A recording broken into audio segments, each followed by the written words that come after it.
Hi, everyone. Thank you for joining today's webinar. We'll give people just 1 or 2 more minutes to log on before we get started.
Hi, everybody. Welcome to today's webinar where we'll be discussing the Commercial DNA Manual.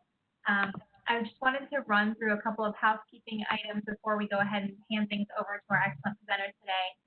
Just quickly, everybody is muted as per usual, but you can submit any questions or comments you have via the chat and Q&A function at any point during the webinar, but we will be reserving some time at the end to take some of those questions. If you would like to share your audio later on, you can also raise your hand and we can unmute your line if you have anything you want to share.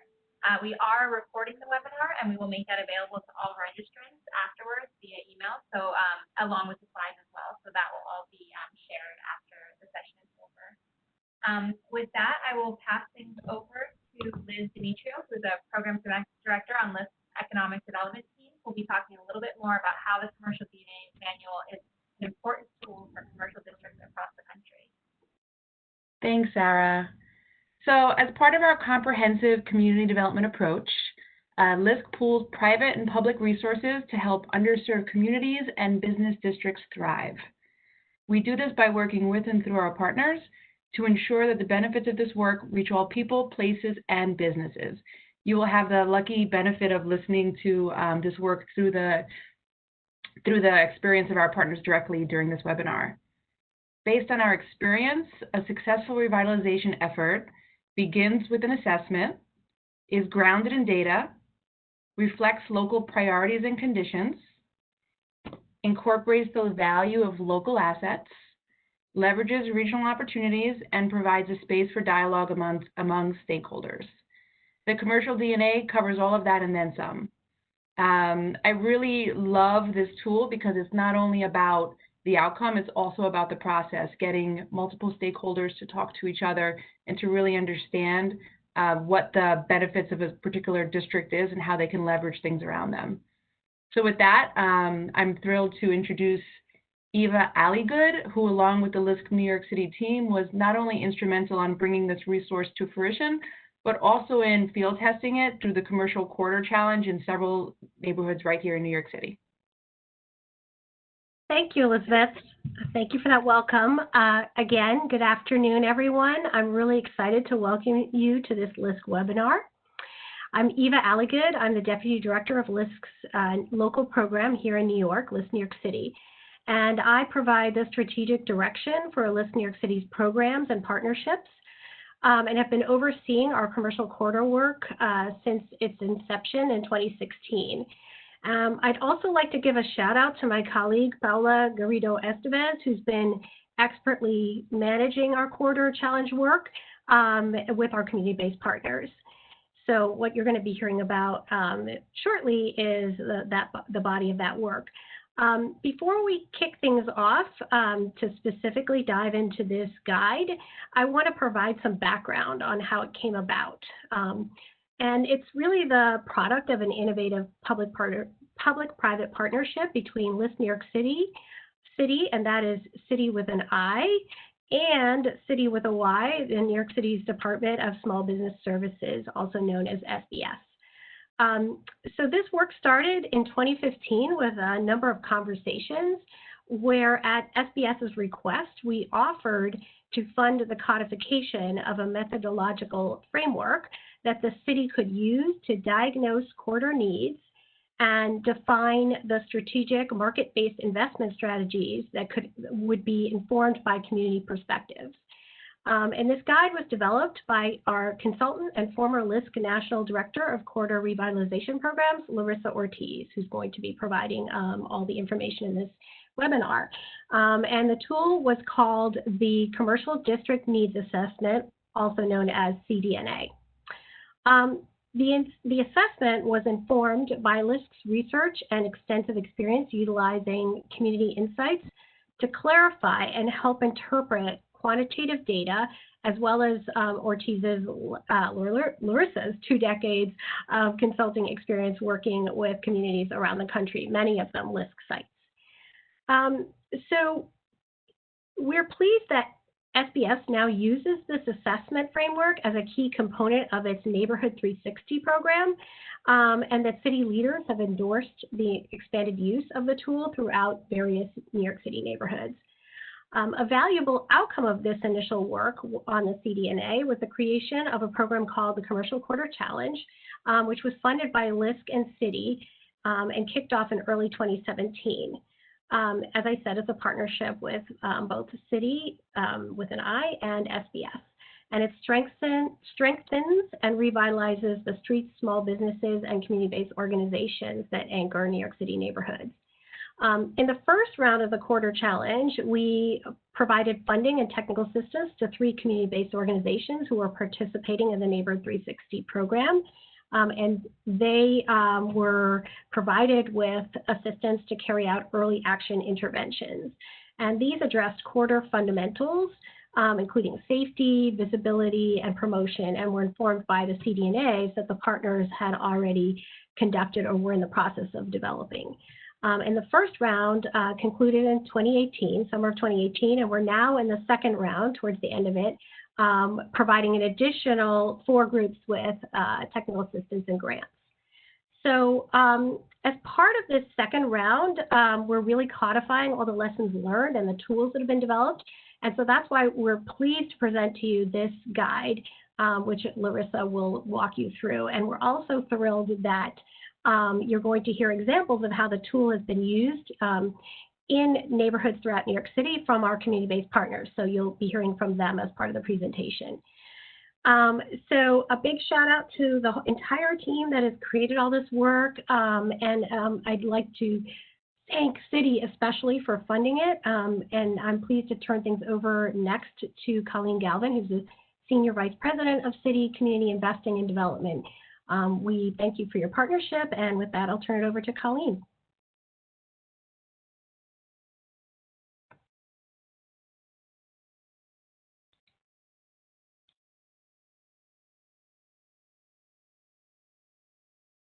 Colleen, we're not hearing you if you're able to unmute on your end.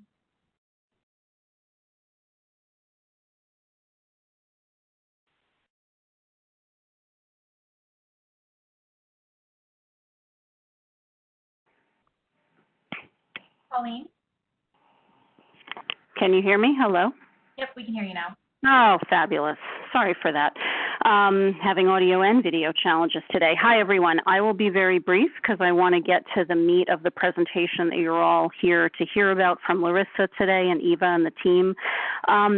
Just very briefly, Citi as an institution really believes in vibrant local neighborhoods for our employees and customers where everyone lives and works. And in New York City, that's one of the most important benefits of living in New York City. We know that vital commercial corridors create local jobs. Many of these small businesses are the anchors in their neighborhoods, providing culturally diverse goods and services. So we've worked for a number of years with LISC, the national office, LISC NYC, on a variety of projects, as well as with the New York City Department of Small Business Services over the years.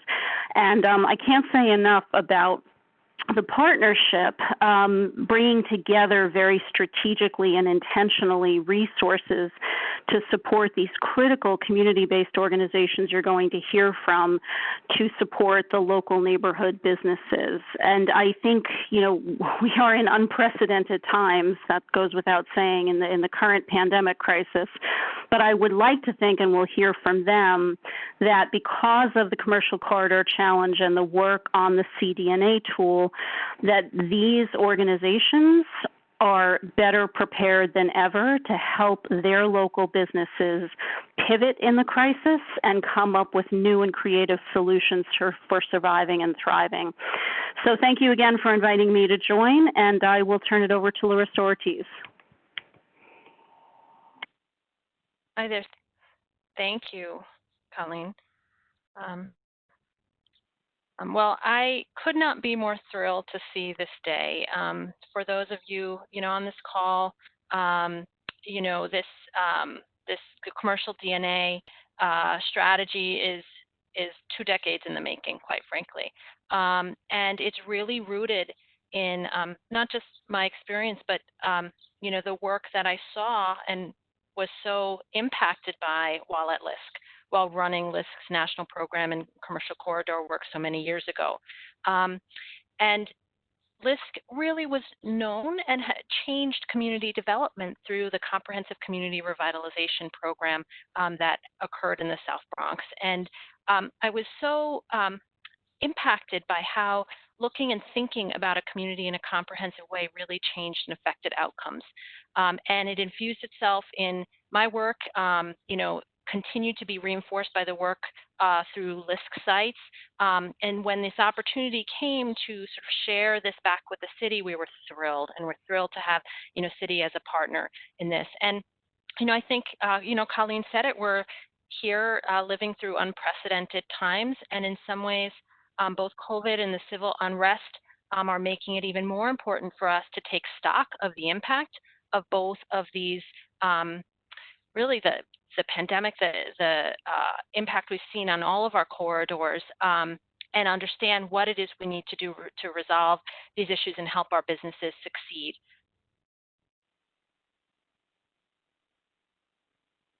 So, we call it now we call it the commercial DNA, because what has become clear to us, it was a way to describe a thinking about communities, that every community is really very unique. And while the framework and the information that you collect about your community is the framework is perhaps universal, the outcomes really address the unique assets and challenges. And so our first step is really to figure out what makes your community and your DNA unique. And, this is very much a how-to guide.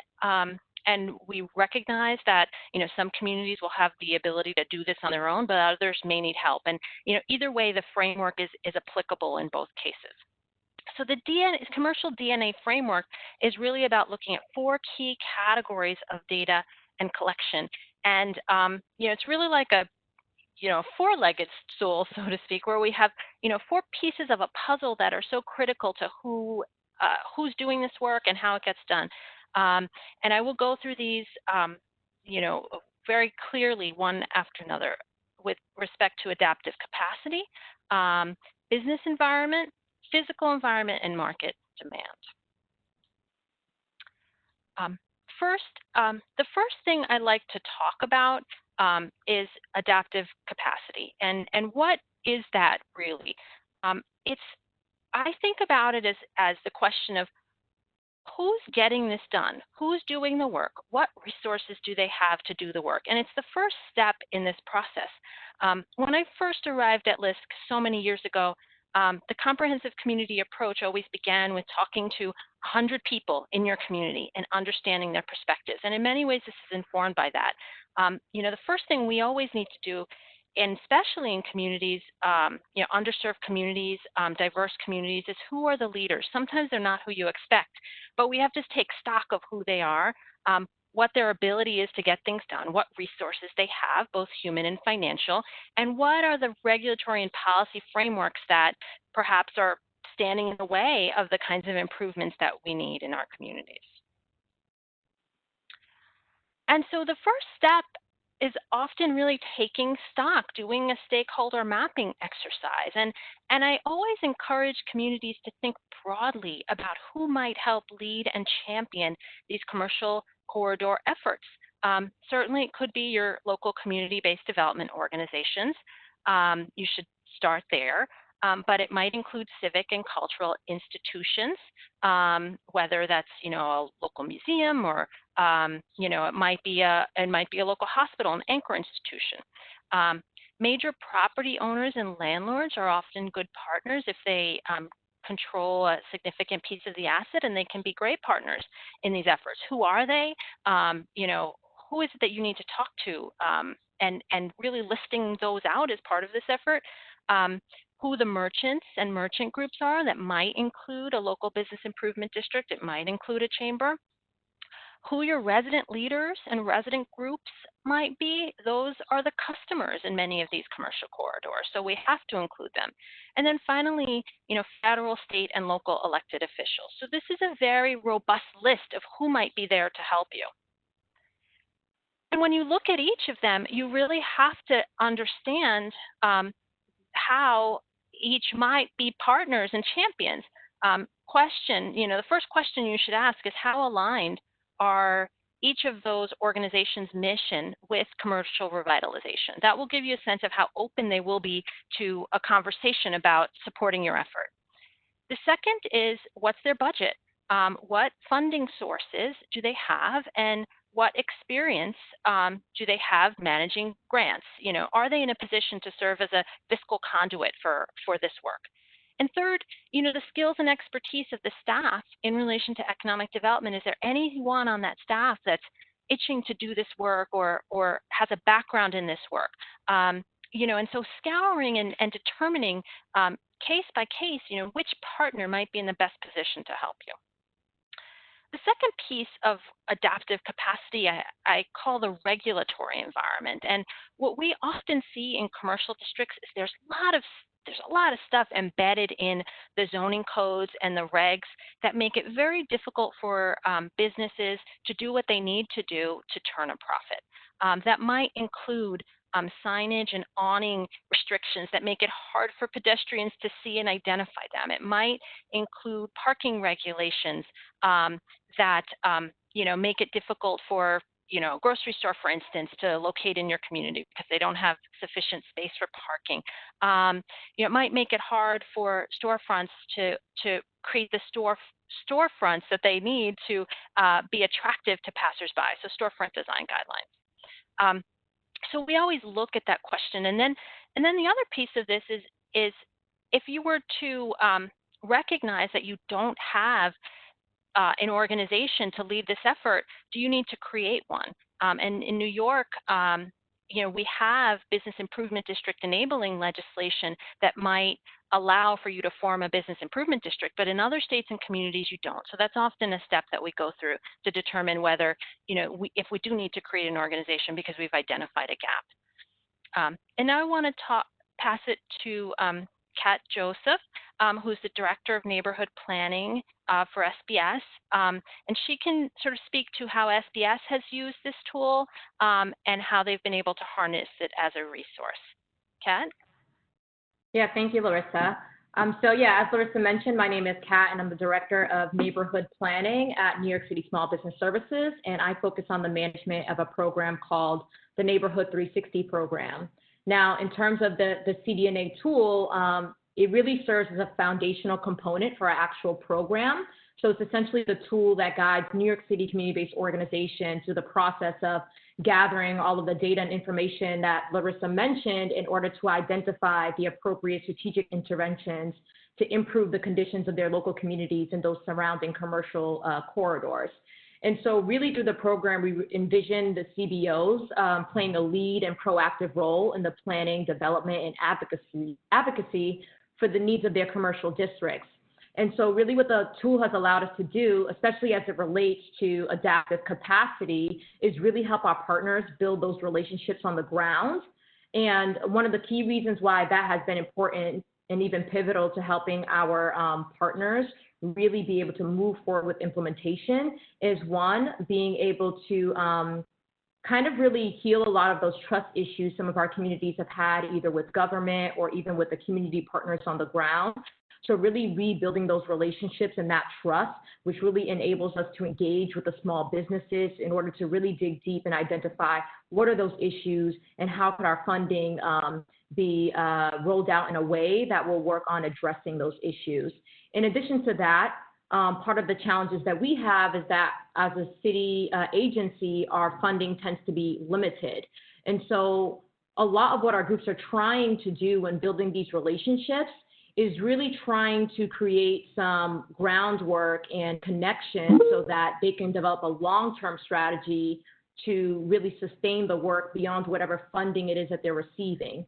So with getting the buy-in, knowing who the people are on the ground, who the property owners are, who are those key stakeholders, it really allows them to create a network of people that could potentially collaborate with them in a way that the city cannot provide support to work towards long-term sustainability. And as Larisa mentioned, that could look like a bid, and with, forming a bid at times, the process does really rely on deep engagement with stakeholders. And so by forging those relationships earlier on, it really makes those processes more successful. And while a bid may not always be the answer for every commercial district, nonetheless, having all of those key players at the table really creates a space so that people can strategize and develop comprehensive plans that address the needs, not just of one particular area, but of the entire commercial district at large. And so, yeah, it's really been a beneficial tool for us. We've been using it since about 2015, I would say. And like I said, it's foundationally baked into the work that we do. We typically do not administer funding without having an organization actually conduct a commercial district needs assessment, because we ultimately use it as a roadmap for deciding how much to fund and what kinds of programs and projects we're trying to build out to address the challenges of the commercial corridors. I think you're on mute, Larisa, sorry. You are right. I think you made a great point, which is that, we can't do this alone. Community organizations don't have the resources or capacity to do it alone. The city can't do it alone. And the first step in this process is about figuring out who are your partners and who might quarterback this, but it's ultimately a team effort. The next piece of this is really looking at the physical environment. And why is it so important? Because the physical environment is the first thing you see when you arrive at a commercial district. And when you see a district that is demonstrating signs of decay or disinvestment, it affects the performance of your businesses. And so when we do an assessment of the physical environment, we look at two things with respect to the physical environment: public realm and private realm, and then accessibility and visibility, which I'll walk through. And why do we split this up into private realm and public realm? Because frankly, we recognize that if you see an improvement that's necessary in the public realm, we have a different set of resources and partners available to make those improvements. If there are needs in the private realm with respect to storefronts or businesses, you have to approach that in a different way because you're often dealing with private property owners. So it's important that we make that distinction.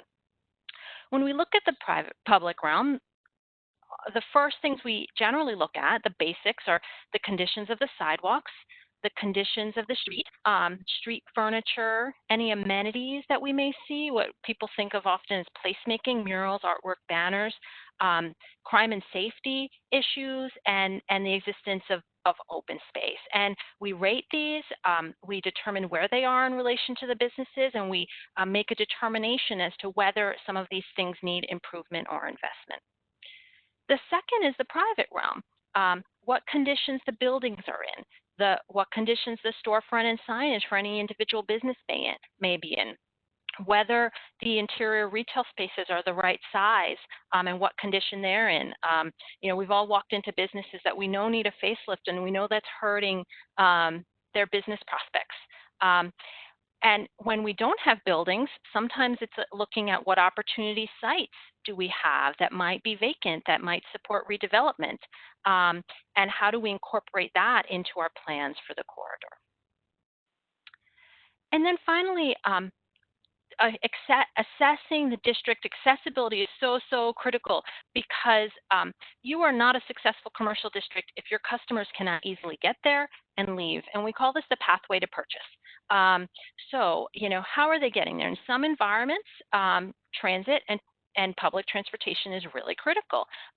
What are your transit stops like? What are your shelter conditions like? In others, the automobile is really critical to how, everybody gets into a car to get to the district. So in those districts, looking at things like parking ratios to determine whether you're sufficiently parked, and even, meter utilization. In other communities, bike lanes and bike parking is something that, we recognize is growing, in fact, and assessing the current condition of those networks and bike lanes, and then also recognizing that there might be opportunities to grow your market by improving those things. We also recommend looking at your local vehicular traffic counts, and the degree to which those are really quite high suggests lots of eyeballs on your businesses and buildings and lots of opportunity. In other communities, pedestrian counts are what really matter. And then, of course, in a city like New York, public transit ridership. So these are all sort of the details that we collect through the assessment of accessibility. And then, on the physical piece of this, that leads to a set of recommendations that enable you to take action, whether that's basic cleaning and repair work, redesign and activation of public spaces, or installing new sidewalks and curbs. Those are 3 examples, but there really could be many examples, including, facade improvements, storefront improvements, and the redevelopment of vacant property. And these are some examples from the Commercial Corridor Challenge of, JF Mini Market, for instance, completely created transparency with their window, and saw actually a jump in sales, and we were thrilled about that. And this was covered in the Wall Street Journal and a number of other publications. And then on Southern Boulevard, we created a banner program that also helped market the district. So I'm going to pass this off to Yasmin first, and then Lowell, if you could sort of quickly share how the CDNA helped your work and what's happened since. Thank you so much, Larisa. My name is Yasmin Bega. I work with WHEDco, and we took on a commercial district needs assessment, well, around Jerome Avenue, but this one particularly that we're talking about was around Southern Boulevard. And this is a great tool because WHEDco has been working along the Southern Boulevard commercial corridor for years, for maybe 10 years before we undertook the CDNA. But it allows you, the CDNA allows you to take a step back and look at your corridor as a whole, because, we're really familiar with the issues. We know about the issues. We talk to the merchants and community members every day. But the CDNA is a tool that's so great. It allows you to take a step back and really look at the corridor in a quantitative way and to take stock of what you have. And it gives you a whole different perspective to be able to identify problems and programs for the neighborhood as a whole. And since we've undertook the CDNA, we were able to participate in the first round of Commercial Corridor Challenge funding through LISC, which was so great because it allowed us to take on some early action intervention projects that we wouldn't be able to do otherwise, and hard to get funding for, like facade improvement and graffiti removal and roll down gate beautification. It was really great. And since then, we've kept our relationship with the community growing and with the merchants growing. And what we did now is that really assessing the physical condition of your commercial corridor is just one part, one piece of the whole puzzle, I guess, if you will, for all of us doing puzzles right now in quarantine. And so that's looking at the physical condition. And now WHEDco undertook a business needs assessment. So now, okay, now we know how the physical condition of the neighborhood is, what projects we can do to beautify and make it an inviting commercial corridor. Okay, now let's see how the businesses are doing. Now, how can we help the businesses improve their sales and get online. And of course, there's also the community needs assessment. Okay, so now you have your corridor looking good, your businesses are online and they're thriving, but how is the community doing? And are the businesses meeting these community needs? So really the CDNA is a great tool in taking a look at your corridor as a whole. Thank you. Thank you, Yasmin. Lowell? Hi, Lowell Hirschberger here with Cypress Hills Local Government Corporation. Thank you for having me on. We're also embedded in the neighborhood and have been for many years, but I think the CDNA really helped us think differently about our neighborhood, kind of stretched us to reach out to maybe some different stakeholders that we're not sort of in contact with regularly already. And I think one thing that was really helpful, like from the very beginning, we looked at this process as both an assessment and an engagement effort. And I think that was a helpful way to look at it. Because we're not just collecting data, as valuable as that might be, but we really use the same conversations to do sort of in real time, kind of on a rolling basis, some action planning and some thoughts about what you would like to see. And I really like to emphasize the human element of it too, in the sense that, again, more than just data, it was the relationships that we built over that process, and making sure you have the right staff in place to build those relationships. We had been at the place where our commercial revitalization work had pretty much come to a standstill, and this really served to revitalize our work and led to the development of a merchants association, and now we're just launching a bid exploration process, business improvement district process with the steering committee meeting tonight, actually. So I think it really helped with the whole overall engagement. And I think one takeaway too is that it also helped us think slightly differently about some issues. And an example of that would be safety.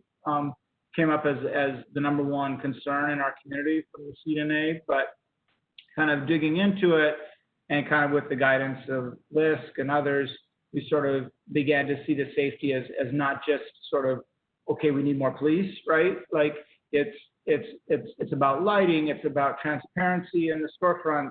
You saw a couple pictures from our strip on the presentation already, and how safety can be looked at as a very holistic issue as opposed to kind of a one-dimensional issue, which was kind of our framework, or at least my framework before. So it was a great experience, and really excited to be a part of it. It's really changed how we do our commercial work for sure. Thank you, Law. I was thrilled that it's baked into this effort that the process is so valuable. It's not just about collecting data, it's using the data collection process to build relationships. And that's the whole point of this effort. So I'm so glad that, you mentioned that. Yeah. The third element is what we call the business environment. And by that, we mean, the conditions of, how are we staging the customer? And how is the experience of getting to the business? And when you're there, what's the experience when you're in the district? And that gets back to, how your business density, how many stores are there? Can you cross shop? Is it a place where you might spend an hour or 2 or 3, depending on what's there? What are the quality and type of offerings? Is it just a place that you go for convenience goods? So you're in and out to get your milk and eggs, or are there other things that keep you there? Are there clothing stores or knick-knack shops? That assessment really plays a critical role in how successful the business is in meeting the needs of the customers that are there. And the things that we look at here include total retail square footage. So we at LISC, we've done a lot of research over the years that correlates actually the amount of retail and the number of stores with how successful the businesses themselves are doing. Because the more you can accomplish when you go to a retail district, the more likely you are to choose that district over another district to do your shopping and spend your money. We also look at where we have clusters or nodes of businesses. We are so over-retailed in this country. And what we found often, and this is, Lowell's, Cypress Hills, where Lowell is an example of this. we initially started looking at a very, very long corridor and recognized we would never have the time or the resources to tackle the entire corridor. But where did we have clusters of businesses where we knew that our limited resources could make a huge impact? And in that case, it was also where we saw areas of hotspots in criminal activity. The other is retail mix, or what's there. Is it neighborhood goods and services? Is it food and beverage? Is it general apparel? Those are things that determine how long you're going to spend there. We also look at the vacancy rate, how healthy it is. It's a health indicator. And whether there are major anchors driving visitation beyond just your residents. Do you have a fountain of potential shoppers that are coming from universities, hospitals, or other major employers? And, this piece, taking action around these issues, really is about taking action to support retail attraction and retention, whether that includes, improvements to the exterior of businesses, building on efforts of anchors and destinations, so building partnerships potentially with anchor institutions. This strategy and approach works really well when you have a college, for instance. Colleges are often very interested in supporting, improvements in commercial districts because they know it makes their college more appealing to potential students. And then, strengthening the retail density and offerings overall. If you recognize you have something special there, but it needs, it needs a few different kinds of businesses to create more diversity and give people more reason to go. These are all ways in which you can take action. So I want to pass it to Janet, who is the project manager for the Staten Island Chamber of Commerce. Janet, when you think about the CDNA and how it's impacted your work, what happened as a result of the CDNA, and what's your main takeaway? Thanks, Larissa. So much has happened, yes. Just as a brief background, the Chamber became part of the Neighborhood 360 program, and the Chamber actually covers all of Staten Island. But in this particular project, we were tasked with commercial revitalization work in the downtown Staten Island area, which is near the ferry terminal. If anyone understands Staten Island, that might be a landmark. And that area has been undergoing a lot of transition in these recent years. Big developments were coming online. For example, Empire Outlets, a big the city's only retail factory outlet has opened in the last couple of years, things like that. So there's been a lot of interest in the neighborhood, and yet we want to make sure that the local mom and pops and the retailers along this in this area also benefit from these larger entities. So with that said, we use the CDNA as the great tool that it is to really take an in-depth, granular look at everything that was going on in the neighborhood. I can't say enough about how helpful it was to really focus on every little detail, from a crack in the sidewalk to much larger issues. So with that information, once we developed that, we learned, quite a bit of information, things that are kind of obvious once you see that, but you may not be thinking about all the time. It helped us to know what the immediate needs of the area were, and this came about through the discussions with the local stakeholders. So we learned that immediately the area needed, what the neighborhood felt it needed most was some cleanliness and beautification, and that there was also a perception of it being unsafe. Whether that was true or not, that was the perception. So we knew we needed to address those. We took an approach of let's get some early action items in place to help address these immediate needs of the neighborhood. And so we immediately had a sanitation worker come, and we have him working 5 days a week, cleaning the streets. It was an immediately obvious to everyone in the neighborhood what a difference that made. And it really got a great amount of community buy-in. These stakeholders that we had developed through the CDNA process and through this work then felt like, hey, someone is really listening, and, let's work together. So with that, we were able to create a working group of local stakeholders, and they informed the work that we continued. So there was a lot of community buy-in, as I say. One other thing that we were able to, through LISC, we were able to do the Commercial Corridor Challenge, and there we were, this was sort of another early action impact. We were able to do the Commercial Corridor Challenge and invest in helping local businesses with signage, lighting, and other things that might improve the district. But how do you figure out where to do that? So we learned that we had a little restaurant hub developing in the neighborhood, and we decided that was an area that would make a lot of sense to focus on. And we were able to help with signage and lighting in that area. The businesses were grateful, and in fact, once that happened, we noticed that other businesses felt a boost and decided to fix their own signage to go along with that and things like that. So it definitely made a big impression on the neighborhood. So much to say, so much. I'll just leave you with a couple of pluses. The main takeaway was absolutely it takes a village to do this kind of work. This is a great way to get that going.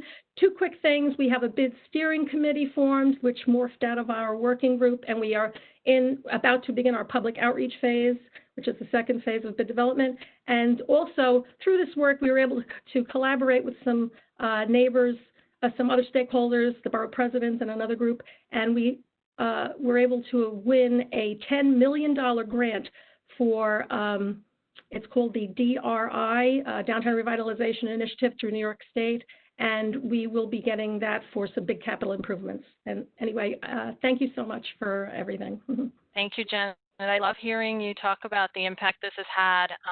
In so many cases, these early, low-cost, high-impact investments turn supporters, turn our businesses into supporters who previously were like, oh, I've gone through this process before. So I think, using the CDNA to identify these very impactful investments really helps grease the wheels for these longer-term for bid formation, for merchant association formation. So thank you. And then finally, market demand. We cannot have successful commercial districts if there aren't customers. So part of this is looking at your underlying market and demographic data to understand who the customer is, what are their spending habits, and the degree to which your district is in fact doing a good job at capturing those dollars. And this begins by defining a trade area. A trade area is where most of your customers come from. It's sort of a simple concept. And it's the first step and perhaps most important in understanding market demand. And I do want to say that this is where, it gets a little technical. A poorly drawn trade area doesn't tell you much about your district. So we really emphasize that you want to develop your trade area analysis, which tells you all about your customers based on what's really happening in your district. And once you've defined a trade and you feel comfortable that this is actually how people are shopping, that geographic area defines a set of data points that tell you about consumer demand. And generally, when people do market research, they look at residential demand, and that's really critical. Residential demand makes up almost the majority of neighborhood corridor shoppers, but we do have corridors where non-residents are really important. And, this census does not, for instance, tell you about your daytime worker spending, your college student spending, or your visitor spending. And this is an example. This is Myrtle Avenue in Brooklyn, where the worker to resident ratio is 1 to 3. So if you don't include that, you're missing, a quarter of your potential spending in your neighborhood. So I think this is really important. And we like to say, you should be building your understanding of your customer profile based on demographic traits. First, we, of course, want to understand how many customers there are, total population. And in communities where we're seeing a rapid growth in population, we want to see what's projected. And there are a number of communities going through quite a bit of change. We absolutely want to understand incomes, ethnicity for the purposes of understanding, if we can support more specialty grocery stores, for instance, or if we've got interesting niches that we want to support. In my community in Jackson Heights, we have a wonderful Latino community, and people come from all over the city to eat and shop there for that. So that can be an asset, and it is an asset. Educational attainment is important because we often, retailers, in fact, often look at educational attainment as a metric as to whether their customers are there or not. Trader Joe's comes to mind as a retailer that looks at educational attainment. Home ownership levels, housing type, and employment by sector. And then taking action when it comes to market demand. We don't want to turn you into, market research analysts. What we want to make sure is you have the information to share so that investment can occur. And really these CDNAs, and this is the Norwood Bedford Park Commercial District Needs Assessment, is a profile of the district and really can be used as an investment prospectus, not just from the private sector, but as Pat mentioned, from the public sector. The other is recognizing when you need more residential customers to drive spending. And sometimes I say a retail strategy is 15 years of a community development strategy in the making. You have to build a market first. And the example of WHEDco in the South Bronx, I think, is really excellent. They worked on affordable housing for over a decade before they started doing commercial revitalization work. And then the third is, potentially supporting existing anchors so that you have more customers, or working with your existing anchors to help their customers come to your district, or maybe even establishing a new anchor. Daniela Beasley is here with Mosholu Preservation Corporation, and I'm curious sort of how the CDNA helped you in your work and what's happened since. Hi, I'm Daniela from MPC, and we work in the Northwest section of the Bronx. The CDNA helped us provide evidence to back up some of our programs and initiatives, just as everybody else has said. I think we all think we know our corridors and we know what they need, but having that evidence to actually back up all of the things that you're proposing to do and asking for funding for is, so crucial. And then some of the information that came out of the CDNA actually helped us to look at our neighborhood differently. We had recently combined 2 different merchant associations to make up our entire corridor, and through some of the physical aspects of the surveying of the CDNA, we realized that the landscape of both of these corridors were so different, and that we had to keep that in mind for any time that we were planning any sort of entire corridor event or program, that we had to treat them, although we wanted to have all of the merchants be together, we had to treat them a little bit differently because of the makeup of each of the corridors. So it also helped us keep our anchor institutions. We have a university, Fordham University, Botanical Garden. We're affiliated with Montefiore, and then we have a couple of other CBOs in our area.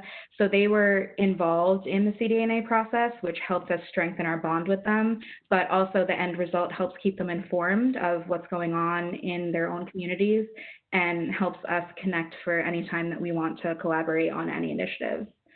So as far as what's happened since then is we've continued to gather information as part of some of our programming. For example, we implemented a software to track some of the changes in the main points of data from the CDNA. We use PBID, so tracking our vacancy rate, tracking exactly how many stores we have in each category, tracking if there's been updates to any awnings and things like that, so that we can continue to use the CDNA. Even though the CDNA is a snapshot in time, we can keep on updating that information. And we used it to make some other partnerships that weren't necessarily part of the CDNA process. So we've been partnering with brokerage firms and entrepreneurs and tenant associations to help with some of our vacancy issues and attract people to the corridor, and also market our corridor to the people that already live there. I think that our takeaway is just that partnerships, which I think I've said too much, are so important. MPC has never worked in a vacuum because of our affiliation with Montefiore. We've always had partnerships with our local anchor institutions, but I think expanding upon that and making sure that, we talk to property owners and local schools and tenant associations, that, those relationships have proved invaluable, especially during the COVID crisis, getting information out there and I think using the CDNA in the future, where, post-COVID and when we're rebuilding, I think it's going to be really important to say, this is the CDNA, a snapshot in time, and this is where we are now. Look at how much has changed, and then, hopefully we can help rebuild our community post-COVID using that information. I think you're on mute. Darn it. Thank you. Your community is such a good example of, how you have to partner with your anchor institution. If we were to look at your market data and look at just your residents, they make up, a relatively small portion of potential spending compared to all of the, employees that work at Montefiore. So it's a great example of a community that really benefits from this comprehensive look at your market. So thank you. So I'm going to pass this over. We'd love to take some questions about preparing a commercial district diagnostic. Shall I go back? And Elizabeth and Sarah, I know that you were going to join us and help facilitate the Q&A. Yep, happy to jump back in. So just as a reminder to everyone, if you have any questions that you'd like to ask any of our panelists, feel free to pose those now in the chat and Q&A. Great. And while we're waiting, if there are any questions that any of the panelists have for each other, maybe some of the community partners, anything new that you learned or anything that you wanted more information on.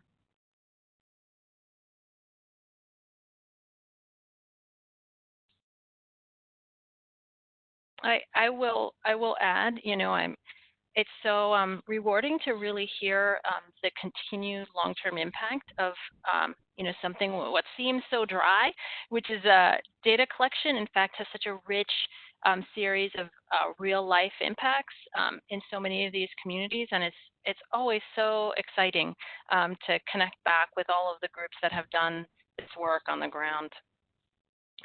So it's interesting because this is actually the first question. I didn't plant it. It says, do you have any resources to direct us for determining trade area? And before Larisa answers that question, one of the other presenters brought up the need to have a small targeted area so that you could actually make recommendations that are applicable. And one of the first projects at LISC that I worked on with Larisa was really about getting a community to understand that a 3-mile long corridor needed to be broken down into a couple of different pieces to be effective. So I just thought that was an interesting first question. So that's for you, Larisa. Do you have any resources on determining the trade area? Well, the commercial DNA publication actually walks you through that, but what I will say is we have a few rules of thumb. So generally I say, trade area is usually, though not always, a reflection of how long it is you're going to stay and spend time in a place. And I use a 1-to-4 ratio. So, for every 1 minute that you spend, so for every, let me give you an example. If you're going to spend an hour going somewhere, you want 4 hours of activity when you're there. So backing out of that, if you travel 10 minutes to go somewhere, you want at least 40 minutes of things to do, right? And so, a very convenience-oriented set of grocery store goods and services, generally, you're not going to spend tons of time. You're going to be in and out. You're not hanging out at your grocery store. So your trade area is going to be really smaller and commensurate with that size and scale. The other trick is that we often go to our local anchors and we ask them for zip code data, and we map that zip code data to understand how far people are traveling. So we use a whole bunch of tricks to figure that out.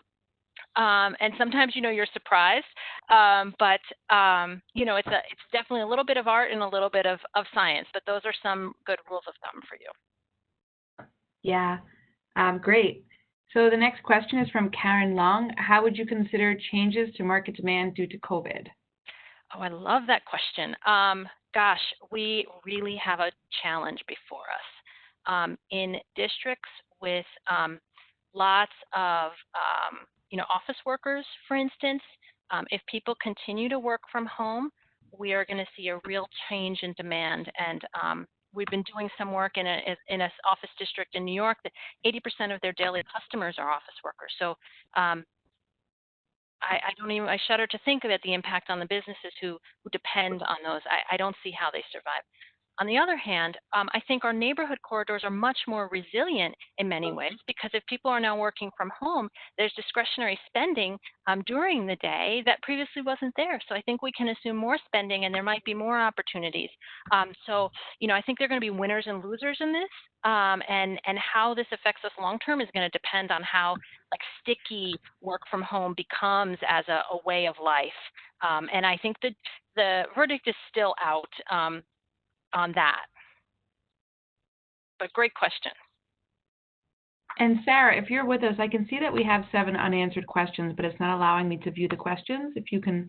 Sounds good. I'll jump in. And I just wanted to mention that we actually had a few questions around how to amend the recommendations in the framework now that we are all kind of managing recovery after COVID. So I think that probably answered a few of those questions. But we also have a question about just kind of general, Larisa, around for folks that are tuning in now who want to get started on this work, where should they where should they go as a first step? Download this tool. It was designed to be very easy to use and to help you walk through step by step by step. I think we wanted to make it almost plug and play. With the exception, I think, of the market research, which I think is challenging to collect that information and understand it and what it really means. Most of the other stuff can absolutely be done by you, and so we would encourage that.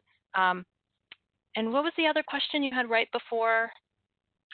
I think it was just a few different people had written in about some of what you touched on related to how this will be changed a little bit given the current situation that we're in with COVID-19. Oh, how the framework changes. So you should know that through LISC, we created a commercial district recovery guide, which in many ways is an addendum to this. We recognize that the framework, I think, still holds. The way in which you think about data collection still holds. Maybe the specifics of what data you collect underneath each of those differ. So, now we may be in a position, I hate to say it, but, some of our neighborhoods have seen some, destruction as a result of, some civil unrest. And the open question you have is, what has been the impact? How many storefronts? How many windows have been cracked? Where do you have to step in and do this work? And actually, there's a great example in I want to say Madison, Wisconsin, where the local Boys and Girls Club pulled together a GoFundMe and raised $200,000 in a few days for businesses that were affected by the civil unrest. And what the Business Improvement District did was share data about impact to help encourage people to give money back. So, the data helped in addressing those really immediate needs. Great. And on a related note, how often, what's the rule of thumb in terms of how frequently you should be doing this type of research on the neighborhood? So what markers would you flag that necessitate revisiting the CDNA and kind of running this framework again? Yeah, generally we say that, your data generally becomes stale after about 3 years. That changes depending on how quickly you're seeing neighborhood change in your community. And one of the pieces of information we sometimes pull and look at is Home Mortgage Disclosure Act data. So in communities that have been seeing, rapid neighborhood change with, new people moving in, and, you just want to understand it, however you feel about it, that data tells you the incomes of the new homeowners for the last 6 months. Which, if you're beginning to see a trend that those incomes are much higher than your, average incomes based on your census data, you're going to need to update this more frequently because the situation on the ground is changing more rapidly than, in that 3-year time span. Great. And it looks like we're actually just about time.